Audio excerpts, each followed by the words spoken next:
Hello student, कैसे आप सब? उम्मीद करते हैं सब बढ़िया होगा और जबरदस्त होगा। तो दोस्तों आज हम बात करने वाले हैं हरियाणा फायर सर्विस के बारे में। जी हाँ, जैसा कि आप सभी को पता है कि हरियाणा के अंदर जो है फायर सर्विस की वैकेंसी आ चुकी है। जो अलग अलग पोस्ट के ऊपर है, वो स्टेशन ऑफिसर की बात कर लिया, सब फायर ऑफिसर, या बात कर ले ड्राइवर फायर के ऊपर। तो सबसे पहले मैं आपको बता दूं कि कल जो है इसका लिंक एक्टिव हो जाएगा, तो सबसे पहले आपको फॉर्म भरना है। दूसरा, अगर हम बात करें आज का जो वीडियो होने वाला है वो है हरियाणा फायर सर्विस के सिलेबस के ऊपर। ठीक है, जैसा कि आप थंबनेल में भी देख पा रहे हो कि हरियाणा में फायर ड्राइवर की जो वैकेंसी है उसके सिलेबस के बारे में अपन जो है आज चर्चा करने वाले। स्पेशली इसकी सिलेबस के बारे में हमने चर्चा करने का क्यों सोचा, तो उसके लिए मैं बता दूं कि जैसा स्टेशन ऑफिसर या सब फायर ऑफिसर के तो एक तो पद कम है, सेकंड हर जो स्टूडेंट है उनकी क्वालिफिकेशन पूरी नहीं कर पा रहा है, तो इसलिए सबसे ज्यादा वैकेंसी जो थी वो थी हरियाणा में अपने डीसीपीओ के ऊपर, और वो थी 2063 पद। तो इसमें हर एक बच्चा जो है, या फिर बात करें नंबर ऑफ पोस्ट है वो बहुत ज्यादा है। तो काफी सारे बच्चों के मैसेज थे कि इसके सिलेबस के ऊपर चर्चा की जाए, तो हम उसी के बारे में जो आज एक वीडियो लेके आए हैं। तो वीडियो को जो है अंत तक देखना है। मैं आपको एक एक टॉपिक के बारे में बताऊंगा कि इसमें क्या क्या टॉपिक आने वाले हैं,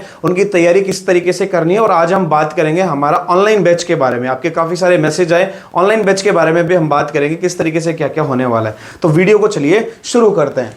ठीक है दोस्तों, तो सबसे पहले भाई मैं बात कर दूं, हमने जो है हमारे रिजल्ट की अगर बात करें तो 2016 की जो भर्ती थी, राजस्थान फायर की भर्ती जो थी, उसमें हमने दिया था ड्राइवर से राजस्थान टॉपर प्लस 56 सिलेक्शन।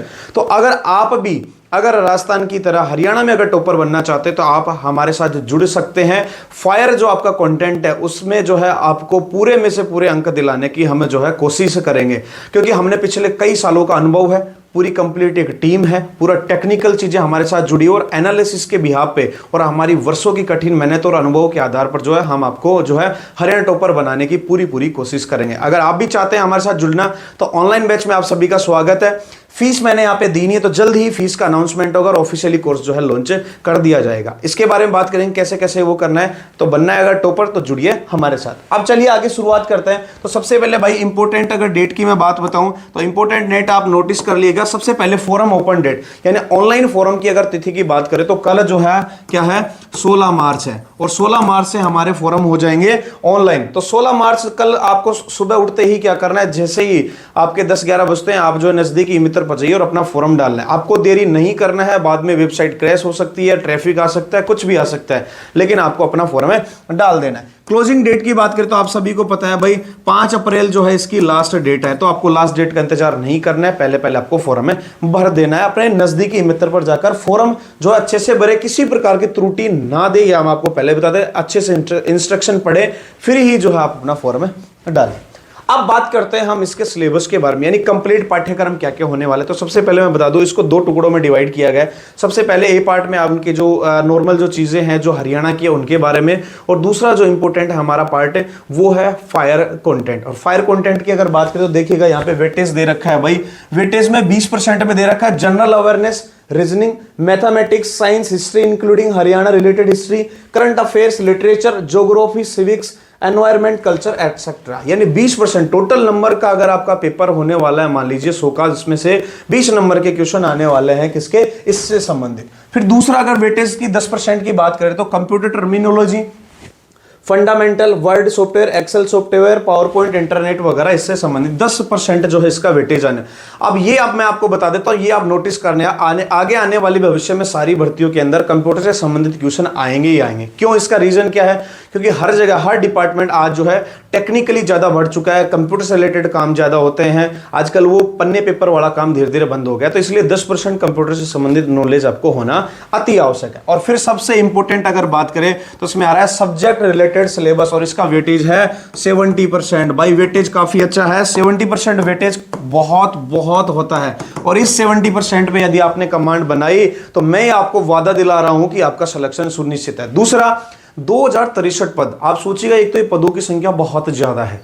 फिर अगर बात करें सीटी क्लियर वाले स्टूडेंट नहीं है, अगर वो हैं तो फिर ड्राइविंग लाइसेंस नहीं है, वो भी है तो फिर फायर फाइटिंग कोर्सेज नहीं है, और इन तीनों का कॉम्बिनेशन रेयर ही मिल पाता है। तो जो विद्यार्थी सही ढंग से ध्यान देगा और इस पर कठिन मेहनत करेगा, मैं गारंटी लेता हूं उसका सिलेक्शन है सुनिश्चित है। आप ये भी मानिएगा पदों के ऊपर बिल्कुल भीड़ नहीं होने वाली है। ठीक है, तो ये थी। अब बात करते हैं भाई यहाँ पे क्या क्या आएगा। तो सबसे पहला जो टॉपिक है वो आता है हमारा बिल्डिंग कंस्ट्रक्शन। अब बिल्डिंग कंस्ट्रक्शन की बात करें तो भवनों के निर्माण की अगर बात करें तो उसमें क्या क्या होता है, कि हमारे, आप देखा होगा भवन कितने प्रकार के होते हैं, किस किस टाइप के, अलग अलग कैटेगरी। मान लीजिए मैं किसी संस्थान में पढ़ा रहा हूं तो एजुकेशनल कैटेगरी में आ गया, कोई इंडस्ट्रियल कैटेगरी में है, ठीक है, कोई व्यापार से संबंधित है उसमें है। तो इस प्रकार से बिल्डिंग कंस्ट्रक्शन से रिलेटेड जो है वहां पे क्वेश्चन आने वाले हैं। देखिए फायर एस्केप, उसमें आग लगी तो बाहर कैसे निकलना है, जोन वगैरह, टेम्पररी बिल्डिंग कैसी होती है, प्रोवाइजिंग ऑफ फायर फाइटिंग मेजर्स क्या क्या होने वाले हैं उसके बारे में जो, तो इसका टॉपिक हम बहुत अच्छे से आपको करवाने वाले हैं। दूसरा अगर बात करें फिक्स्ड फायर फाइटिंग इंस्टॉलेशन, जिसको अपन बोलते हैं भाई FFI, ये आप सभी को पता, आप कहीं पे भी जाते हैं, किसी भी बिल्डिंग में जाते हैं, बहुमंजिला इमारतों में जाते हैं, इंडस्ट्रियल में जाते हैं, तो वहां पे आपने देखा होगा आपको रेड कलर का पाइप मिलता है, बाहर एक आउटलेट सा निकला होता है। आप देखेंगे कई जगह आपने देखेगा धुएं वगैरह का प्रवेश वर्जित होता है, यानी वहां पे धूम्रपान नहीं कर सकते क्योंकि वहां पे डिटेक्टर्स लगे होते हैं, वहां पे ऑटोमेटिक पानी जलने लग जाता है क्योंकि वहां पे स्प्रिंकलर्स लगे होते हैं। तो ये आता है हमारे फायर फाइटिंग इंस्टॉलेशन में फिक्स के अंदर। देखिए स्प्रिंकलर हो गया, फिर बाकी इसके अलावा होज रील होज हो गया, राइजिंग सिस्टम हो गया, ड्रेंचर सिस्टम। इसके बारे में आपको सबसे, मैं मेरी पर्सनल अगर मैं बताऊं तो मुझे ये जो टॉपिक है या ये जो चैप्टर है बहुत ही मजेदार लगता है भाई, ठीक है। उसके बाद में बात करें तीसरा रूरल फायर, रूरल यानी हमारी जो बेसिक गांवों की, देहात की जो आग होती है उसके बारे में बताया गया। गांव में किस प्रकार से क्या क्या कंट्रोल होता है, कैसे कैसे करना होता है, आपकी किस प्रकार से आग लग सकती है, किस में लग सकती है, फसलों में आग के नुकसान, उनका वर्गीकरण कैसे करते हैं, या फिर उन आग जो होती है उसका अगर लग जाता है उसको मौका मुआयना किस प्रकार से करते हैं उसके बारे में बताया। फिर आता है एयरक्राफ्ट फायर एंड रेस्क्यू, ये सेम राजस्थान फायर सर्विस में भी था। एयरक्राफ्ट यानी एविएशन, यानी हमारे जो विमान जो होते हैं उनसे संबंधित, यहाँ पे उनका फ्यूल कैसा क्या होता है, उसमें किस प्रकार से, देखो ईवी क्रैश, रेस्क्यू ऑपरेशंस किस प्रकार से होते हैं। वो एयरक्राफ्ट जो हमारा स्पेशल फायर टेंडर आता है वैसे ही हमारा आता है एयरक्राफ्ट आता है, उसमें किस प्रकार से हम क्रैश टेंडर जिसको बोलते हैं किस प्रकार से वो काम करता है, क्या क्या चीजें होती हैं, वो सारा चीजें यहाँ पे बताने वाले। शिप फायर, शिप फायर मतलब हमारी जो जहाजें होती हैं उसके अंदर कौन से हॉज काम में लेते हैं, किस प्रकार से क्या क्या होते हैं उसके बारे में। फिर आता है एस्केप्स, एस्केप्स का मतलब होता है कि आप कभी भी आग लग जाए तो बाहर कैसे निकले, आप रैंप के थ्रू निकलते हैं। आप कुछ लोग बोलते हैं कि भाई आपको सीढ़ियां यूज करनी है, आपको लिफ्ट यूज नहीं करता है, वो सारी चीजें इसके अंदर आती है। देखेंगे आप कौन से कॉरिडोर होने थे, पैसेजेस क्या होने चाहिए, एग्जिट किस तरीके का होना चाहिए उसके बारे में बात करते हैं। फिर आता है हमारा foam and foam making equipment. हम जब भी अगर बात करें ऑयल की, ऑयल फायर के अंदर हमेशा अपन फोम डालते हैं, तो फोम होता क्या है, बनता कैसे है, इक्विपमेंट क्या क्या काम में लेंगे, फोम मेकिंग ब्रांच क्या होती है, उनका डायमेंशन क्या होता है, उनके बारे में जो है कंप्लीट हम जो है यहाँ पे बात करने वाले हैं। तो इसके बारे में कंप्लीट बात करेंगे। वीडियो जो है थोड़ा लंबा हो सकता है लेकिन आपको जो है बिल्कुल हेल्पफुल वीडियो मिलेगा। फिर आता है सबसे इंपॉर्टेंट होज। होज कितने पर, होज तो हमारे फायर सर्विस की मुख्य संसाधनों में आता है। होज पानी किस तरीके से लेके जाते हैं उसके बारे में बात करें।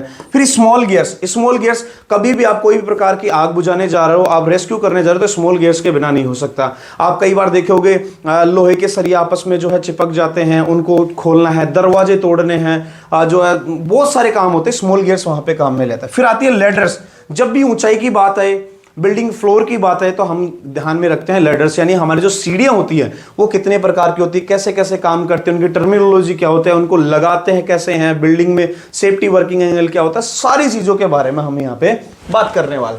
फिर आता है भाई pump and pump operation. Pump की अगर बात करें तो पानी का फ्लो हमें हमेशा आग के ऊपर बहुत ज्यादा चाहिए होता है, प्रेशर के साथ चाहिए होता है, तो उसको प्रेशर बनाने के लिए कौन काम में लेते हैं, पंप का काम में लेते हैं। तो पंप कौन कौन से होते हैं, किस प्रकार से काम में ले जाते हैं, कितने प्रकार के होते हैं, सारे के बारे में अपन यहाँ पे बातें करेंगे। फिर आता है जी वाटर टेंडर। वाटर टेंडर आप सभी को बताया कि वह गाड़ी जिसमें पानी लेके जाया जाता है, नहीं फायर टेंडर की यहाँ पे बात करते हैं, तो वो उनके बारे में बात करेंगे, उनका डायमेंशन क्या होता है, उनकी बनावट किस प्रकार से होती है उनके बारे में। फिर आता है प्रैक्टिकल फायरमैनशिप। अगर इनकी बात करें प्रैक्टिकल फायरमैनशिप क्या होता है, भाई ये नहीं सीधा सीधा डिसिप्लिन से संबंधित है। प्रैक्टिकल फायरमैनशिप में आप किस पोस्ट पे हैं, आपके सीनियर के साथ कैसे बर्ताव करना है, आपको क्या क्या चीजें जो ऑफिस में काम करनी होती है, बाहर जाते हैं आग बुझाने उस समय क्या क्या करना होता है, ये बेसिक चीजें होती है। फिर आता है होज फिटिंग। जब हम होज जो है काम में लेते हैं उसके साथ में बहुत सारी फिटिंग्स लेते हैं, जैसे हमारे नोजल हो गए, हमारी ब्रांच हो गई, वो सारी चीज इसके अंदर शामिल करेंगे। बेसिक फिजिक्स एंड केमिस्ट्री सभी को पता है, बेसिक फायर एक केमिस्ट्री के ऊपर आधारित है, किस प्रकार से फ्यूल क्या होता है, उनकी क्रियाएं किस प्रकार से होती है, कौन सी क्रियाएं होती है, फ्यूल और इनका आपस में मिलते कैसे, ये सब सारी चीजें बात करेंगे। फिर आता है electricity.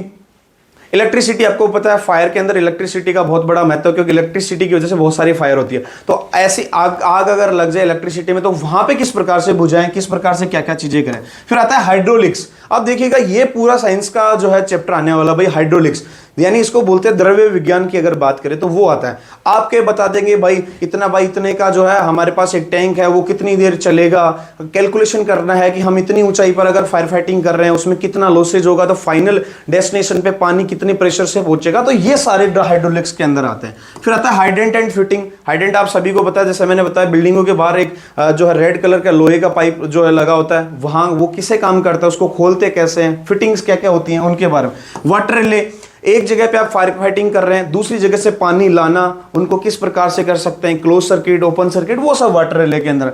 Breathing apparatus set, SCBA set, धुएं वाली जगह, पानी वाली जगह, ज्यादा ऊंचाई वाली जगह, गहराई वाली जगह, या फिर जहां पे जहरीली गैसें हो, जहां पे श्वास कम ले सकते हो, वहां पे ब्रीदिंग अपरेटस श्वास यंत्र काम है, उसके बारे में।